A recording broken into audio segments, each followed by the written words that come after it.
Hello, everybody. Happy Wednesday, and welcome into GC Live here on Gamecock Central. Kendall Smith and Jack Veltri coming at you here on this Wednesday afternoon. We hope that you all are doing well. Jack, I know you have certainly been busy as of late, so how are we doing?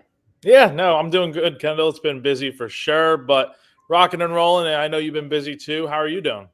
I'm good. Everything is going well so far, fully in the swing of baseball season, no pun intended. So, yeah, it's been good. And it's a beautiful day here in Charlotte. So, I'm very grateful for that. I'll try to move out of the screen so you can see. I mean, what a view, right? Like, I am so fortunate. So, yeah, everything is going well, getting ready for a game here tonight, but wanted to hop on here for a few minutes with you so we could talk some South Carolina athletics. And it's an exciting week for the Gamecocks because we've got a football game this Friday. It's a spring football game. So, I mean, not like an actual game, but there's something, right? And I feel like at this point in the year, people are like, I miss football. I want college football back. That's how I feel come spring. I'm like, all right, I'm ready for some college football. So give me a little taste of it. This is exactly what everybody will get on Friday night. South Carolina having the game on Friday, which is certainly interesting. And it's the spring game, so it should be fun. You don't see a lot, and typically they like to keep things pretty basic when it comes to these games, but still, nonetheless, looking forward to it. And I'm sure you are too.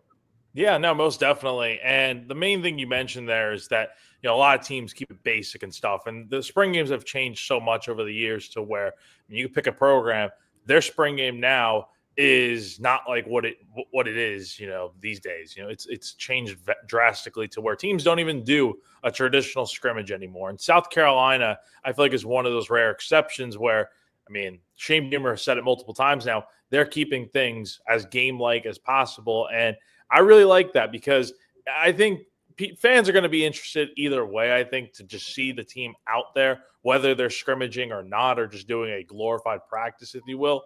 But it's good to see that they're going to treat this like a game just because you really get to see everything at full speed. You get to see the offense going against the defense. And for us as the media, we've seen these guys in practice and stuff, but we haven't really seen, I don't think at all, like 11 on 11 yet. So I'm looking forward to Friday just being back at the stadium and seeing. I won't be like packed out like 80,000 people there, but I can bet with this game not being on cable and TV or anything, and you have to go to just watch the game. The only way to listen is on radio. So I expect it to be a good crowd, and I'm really looking forward to it Friday night.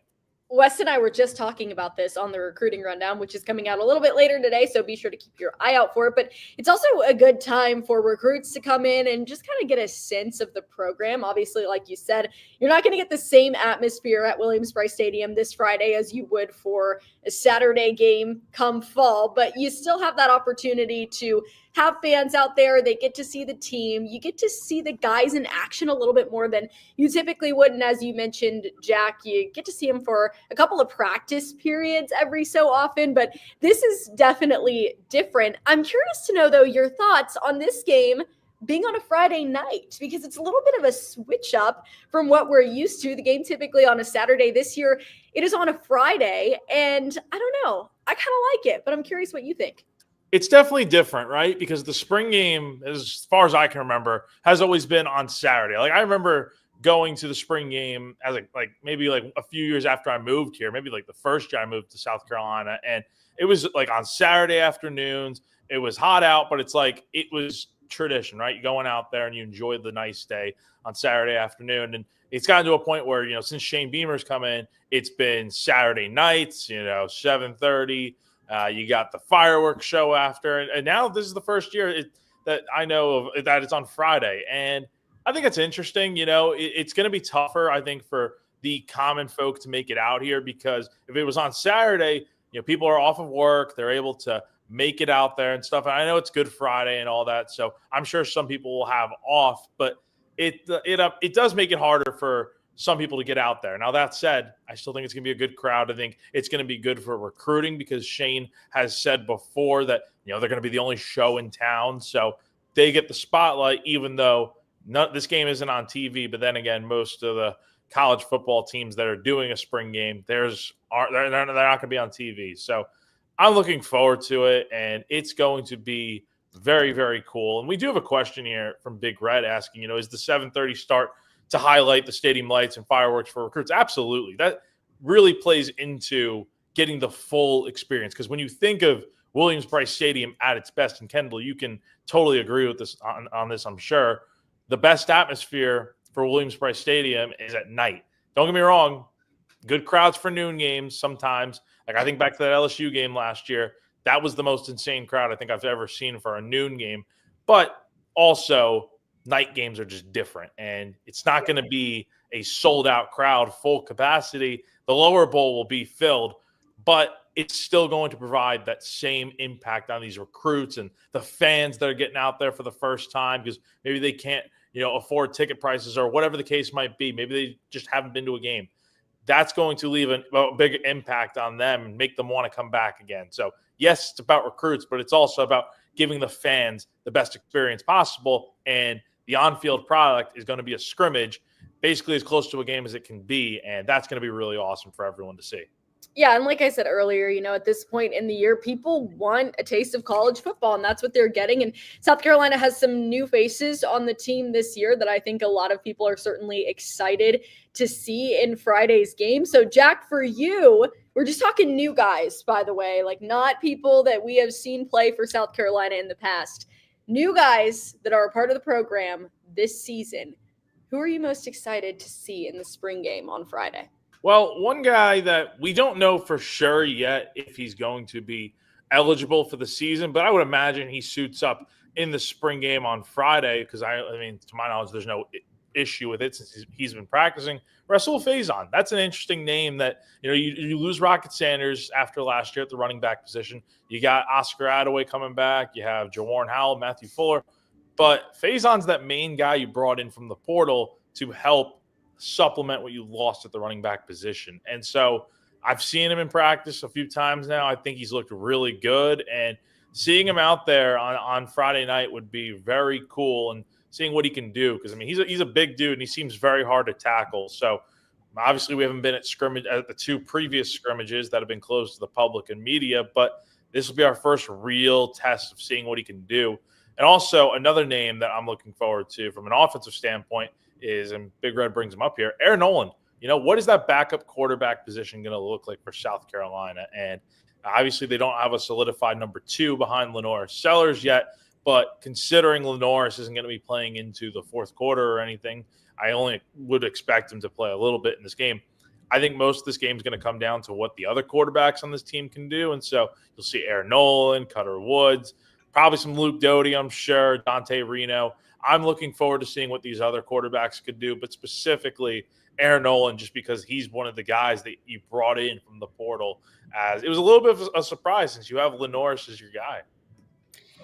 Yeah, I think that certainly a lot of people excited to see what Nolan can do, and we'll definitely get to see that come Friday for the spring game. And, we heard all the time from coaches, from Shane Beamer, talking about the development of guys on the team and a position group specifically that a lot of players, a lot of coaches have referred to over these last few weeks when there have been media availabilities is the wide receiver room. And they're talking about some of these younger guys that they've really seen develop and kind of take that next step in their playing careers. So when you look at it, Jack, from that perspective, in terms of guys that have maybe already been a part of the team, a part of the program, maybe we didn't see them play a lot last year, they're expected to take that next step in terms of their role on the team for this upcoming season. Who are you excited to see from a development standpoint play on Friday? Honestly, I think any of the freshman receivers. And, Nick Harbor is probably going to be the obvious answer just because he's going through his first full spring at South Carolina, wrapping it up this week. And so I'm looking forward to seeing what he can do out there, but we know mostly what he can do for sure. We saw it last year. And so seeing a lot of these new guys that we keep hearing about, your Lex Cyruses, your Jordan Gidrons, Malik Clarks, Brian Rowe, I want to see what these guys are doing going up against a secondary that's also having to replace a few guys with Odie Fortune and Nicky Minwari, guys like that. I'm looking forward to seeing what these receivers, specifically the young guys that are freshmen coming in, what they can do, because I honestly do expect a lot of them to potentially have a chance to make an impact this season, kind of like what we saw from Mazio Bennett last year when he was a freshman. So that's going to be really exciting to see those guys go out there. And again, a spring game, I don't think determines what a guy's role is ultimately going to be. I mean, there's no depth chart right now, but I think it's going to at least show like, okay, here's a guy that you can keep an eye on potentially. And I wonder who that guy will really be, but we'll learn for sure on Friday. This is Wes and I's favorite game to play at the start of every season come fall. And it is, who do you think will score the first touchdown? And Jack, I think we should play this game for the spring game. I mean, why not? Good. Who do you think it'll be? Let me ask you first, who do you think it's going to be? I'm going to go Lenora Sellers for the first one. That is my guess. But I could be wrong, but that's what my heart is telling me. Lenora Sellers. What about you? Yeah, I'd like to go Lenore. That was probably the route I was going to go, but I wanted to let you get easy answer, right? It's easy answer. I mentioned him before. I think Nick Harbor. I think we're going to see. I don't think we're going to see like a lot of you're not going to throw the whole. The play calling is going to be very vanilla, probably, right? That's what we've heard before and stuff. That's how it's kind of been in these spring games. But I think we're going to see a little bit of fun being had out there. And, everyone talks about why not throw the deep ball to Nick Harbor and all this and that. Maybe we see something like that on Friday night. A little bit of fun out there, a little bit of razzle-dazzle. I think that'd be good for the crowd to get into it. So I think Nick will score a touchdown, maybe the first one of the game. I like that, razzle-dazzle. I like that. We're going to have to use that term more here on the show when we talk about play calling. Looking for some razzle-dazzle in the play calling. I like it, Jack. There we go. We got some people chiming in. So let us know who you think will score the first touchdown in Friday's spring game. South Carolina going to go over to Williams-Brice Stadium and kind of show off what they've been working on a little bit during spring practice. But again, we will say it once and we will say it 1,000 times. It's not going to be what you should absolutely expect come fall. A lot could certainly change, and South Carolina is going to keep it pretty basic because why would you go out there and show everything that you have during a spring game? You don't want to do that. That's probably not a great plan. A question here, is there a place we can get a full rundown of spring game activities, Jack? So we still got 2 days before the game, but obviously we will have a story on GamecockCentral.com kind of breaking down everything you need to know about the game and stuff. Like, for starters, number one, the spring game is not going to be televised, and that's been the case with most of the SEC schools and other schools around the country this season. However, you can listen to it on 107.5 The Game, and we will be there in full force for GamecockCentral.com and having live updates on the Insiders Forum, and we'll have game stories, breaking down as much of this game as possible, so that way, even if you're not there, you can see it in full force. But I do know off the top of my head, parking, I believe, opens at 2:30. Gates open at like 6. And, it hasn't been as publicized of like a big Gamecock weekend. But there is the baseball game Friday afternoon at 4 p.m. right before. So if you want to double dip and do that, and then the spring game, you have the option too. I knew they do like the 5K or whatever it is, the cocky trot, but that normally is the day of the spring game, if I'm not mistaken, but I believe it's the week after for some reason. So that's basically what I can remember right now off the top of my head, but we will have a full breakdown of everything you need to know about this game and what's going on definitely before kickoff on Friday. My senior year of college, Wes and I ran the Cocky Trot 5K. Ooh. And it was actually fun. It was a good time. But Wes did, in fact, win. He beat me in the Cocky Trot 5K. But it was a good time. And it is always fun with, the spring game and what goes on that weekend. The softball team playing at home as well this weekend against Kentucky. And they have been great all season long. So you can check that out. Like you said, a baseball game. They're taking on Ole Miss this upcoming weekend in Columbia. Jack, you had a trip to Texas last week. We won't talk about it. Unfortunate circumstances for the South Carolina baseball team, but they are back in the win column. Yesterday, a win over the Citadel. And I feel like at this point in the season, you take the positives where you can get them, right? Absolutely. And yeah, it was a tough weekend out in College Station. And, we won't really get into that too much, but I will say it was nice seeing them get a win last night over the Citadel, 4-0 win, pitching a shutout, which the pitching looked very, very good last night. The offense, not so much. They started out the game strong and then kind of had a little bit of a lull the rest of the night after the third inning. But, hey, as Paul Maneri said yesterday, they did enough to win the game offensively. So you take it as you can. It's not going to be enough to win SEC games playing like you did yesterday, but maybe it's just one of those nights where the offense just wasn't at its best, and you hope they get a little bit hotter as Ole Miss comes into town tomorrow night. All right, well, head over to GamecockCentral.com for all things baseball related, football related. We'll have a ton on the spring game. And like I said, Wes and I did a recruiting rundown episode just a few minutes ago. And Wes is going to have over on Gamecock Central all the guys that they're expecting to come in this weekend as well. So yeah, we talked about what happens on the field and how that could impact the season for South Carolina, what guys you'll see out there, etc. But also a weekend like this, very important in terms of recruiting, which is very exciting. And the transfer portal opened today. And we expect South Carolina will probably be a little bit less active during this portal period than they were the last. But still, Jack, I'm so used to saying Wes. I'm sorry, Jack. Yes, it is Jack, not Wes. Jack, still you expect that South Carolina will make some moves and things are only getting busier. I was talking about recruiting, so that's why I called you Wes. It's okay. Fully understand. I get it. But yeah, I'm excited to see what South Carolina does transfer portal wise. Again, don't necessarily expect it to be as active as they were in the last portal period, but we'll see what happens. And we've talked about it here a few times on the show, just where you kind of expect South Carolina to potentially make some moves.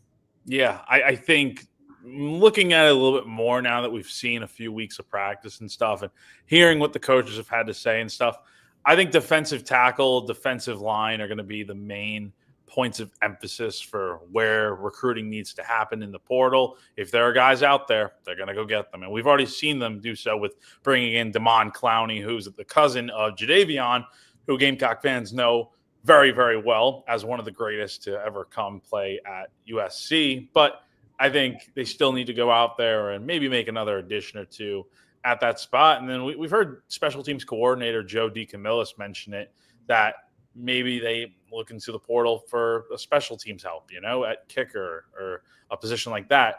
And Shane was asked yesterday about the special team situation and the potential of maybe having a guy like Mason Love hold down multiple roles, meaning punter, place kicker, potentially holder too. And he's on board with the idea of it, as long as it doesn't affect what Mason Love is doing. Like if he's doing well punting, but it's affecting his kicking, then that's something where you don't want to have that. And if there's a good kicker out there in the portal, I think you can go out there and imagine that they're going to go after a guy like that. But we'll see if there's one out there. Again, the portal just opened today, but obviously, as we all know, it won't be like the winter portal, I'm sure. But a lot of guys are going to enter, and you can typically find a guy or two that best fits your roster. Like last year, it was Dale Von Campbell as the main piece, along with Vandrevius Jacobs.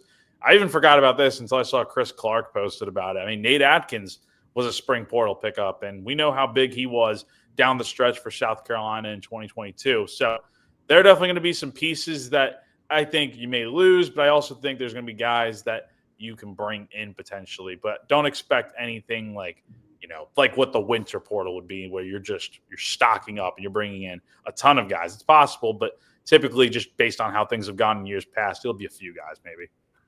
Well, Shane Beamer always talks about it, and he is not going to shy away from continuing to create competition within the program. That is a key pillar of what South Carolina is focused on internally. So he said, yeah, if I feel like a guy is going to benefit our program, then we're absolutely going to go after it. So we'll see how this portal period ends up for South Carolina. Again, kicking off here today. The transfer portal is officially open. Head over to GamecockCentral.com. We have a transfer portal headquarters. Speaking of which, we will talk about men's basketball in the transfer portal here in just a second.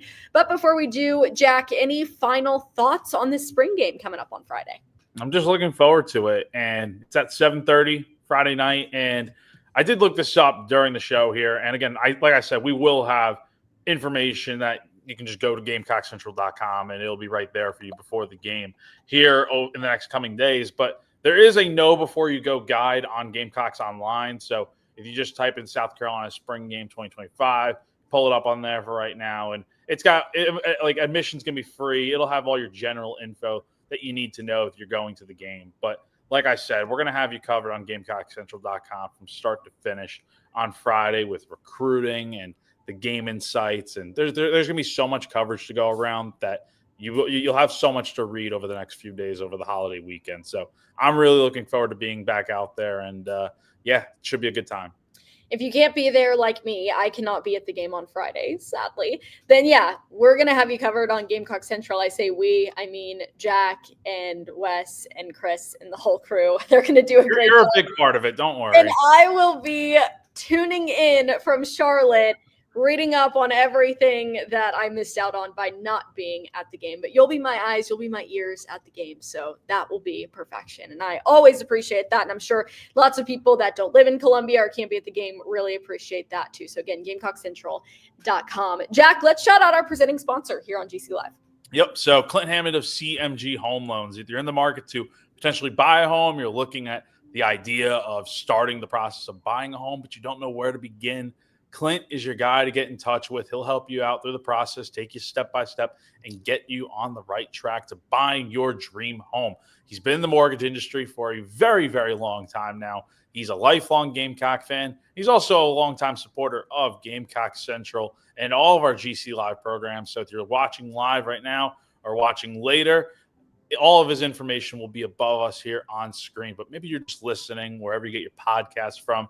So the information I'm talking about is for his number, 803-422-6797, the number to call for him. The NMLS number for him is 71597, or you can go to clinthammond.com for more info. And again, that information will be above us right here on screen all show long. Thank you, Clint. As always, we appreciate you. All right, Jack, we promised it just a few minutes ago, so let's talk about it. South Carolina men's basketball, and this is our segue into today's conversation. Unfortunate news coming for the men's basketball program just a few hours ago. Not what you want to hear if you're South Carolina, Jack. That's right. So what Kendall's alluding to, and the comment below me as well from Jeff 2001, yes, a surprising twist, I guess, if you want to call it that today. Treysen Eaglestaff, who, if you remember a few weeks back, had committed to South Carolina from North Dakota, and he had officially signed and all that. South Carolina made it official on April 1st. No pun intended, no coincidence there on April Fool's Day. But the fact today that he decommitted is a bit of a surprise. It's definitely a kind of a gut punch, to be honest. And I mean, I was not expecting it. It kind of just came out of left field this morning as Eaglestaff told Field of 68's Jeff Goodman that he was decommitting from the Gamecocks. And he told him that the decision was difficult, but it's the best course of action for his future. And you're looking at it, and this was a really big pickup for Carolina at the end of March when he's a guy that averaged nearly 19 points a game at North Dakota last season, and he's someone that had proven he can go out and score against the best of the best with a 40-point game against Alabama, most notably. Now, he did sign with the Gamecocks, but that paperwork is not 100% binding, and that's a whole another issue with how many loopholes and things there are. Like, you sign a contract in real life, and if you break that contract, that's going to be a big no-no. But in college athletics, it seems to be there's nothing concrete with these sorts of situations. But that's a whole another topic for another day. And so I don't know exactly. I don't think really anyone really knows why he left, other than that it was just the best course of action for him. There's obviously other schools that are very much in on him. There is the potential of Kentucky, West Virginia is another school. There are schools out there that are going to be after him, obviously. And maybe it's a money thing. Who knows? Maybe it's also, which I don't know why it would be, the fact of Colin Murray-Boyles, who declared for the NBA draft yesterday.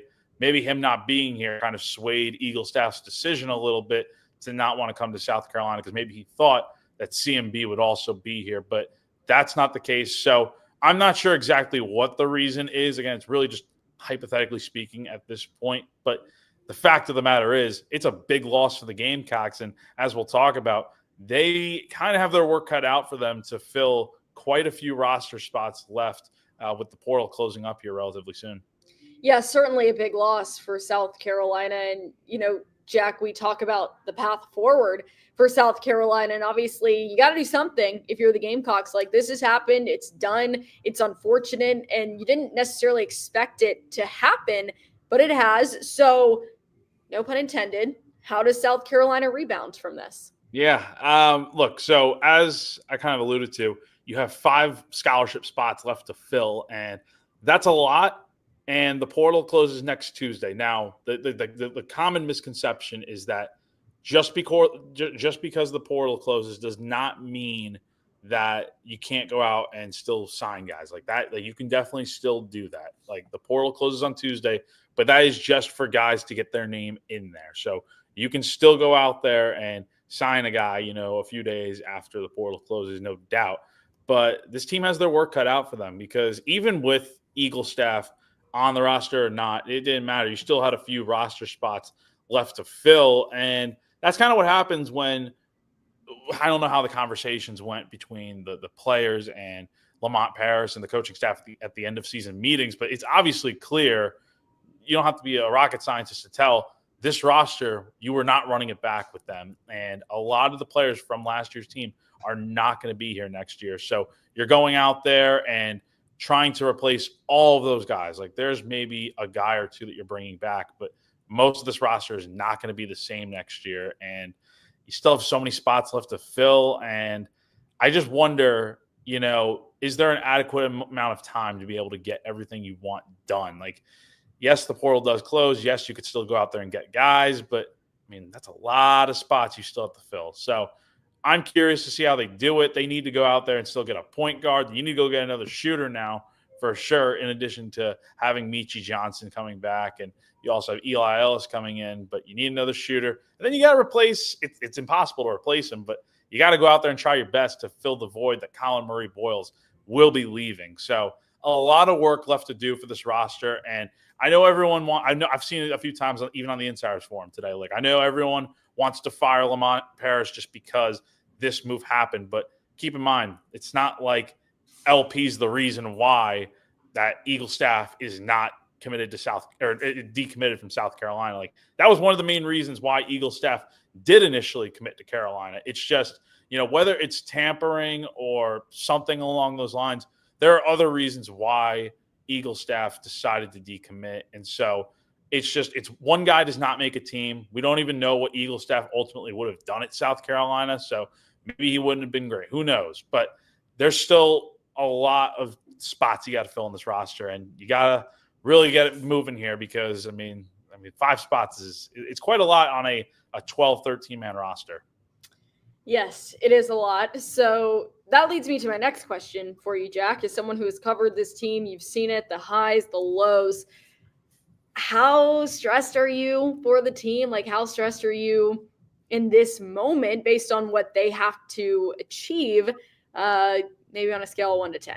Well, are you talking about like expectations for next season? Just stressed in terms of, like, they have 5 roster spots to fill. Yeah. This point, time is ticking. Like, the clock is running out a little bit, and you got to make some decisions and make some moves. So, stress level wise, like, where should Gamecocks be with that? Like, Gamecock fans. Well, they're obviously going to have a plan. Like, again, I don't know how long Lamont Paris and his staff maybe knew about this. You hope it just didn't come up out of nowhere, because that would be really unfortunate that they just heard, like everyone else today, that Eaglestaff was decommitting. But I highly doubt that was the case. I'm sure Eaglestaff informed USC of his decision well beforehand. But so that leads me into the point of, you got to have backup plans. And obviously they've been very much active in the portal and going after guys. And I know lately, even before this decommitment, I know they had the latest commitment on over the weekend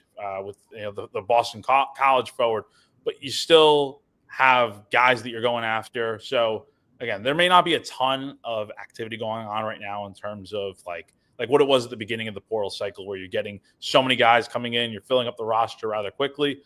I mean, you have to factor in the fact that other teams that were making deep runs in the NCAA tournament, they're just now getting into the mix of the transfer portal and stuff too. So they're a lot more active, and you kind of have to work with that. But I think if you're South Carolina, there's a plan. It's just it's not ideal that you still have so much roster open right now, and time is kind of it's kind of crunching right now. So got to make moves here quickly, but at the same time, don't make moves just because you have to make moves. Make the right moves that are best for your program, because we saw what happened last year when they brought in specific players.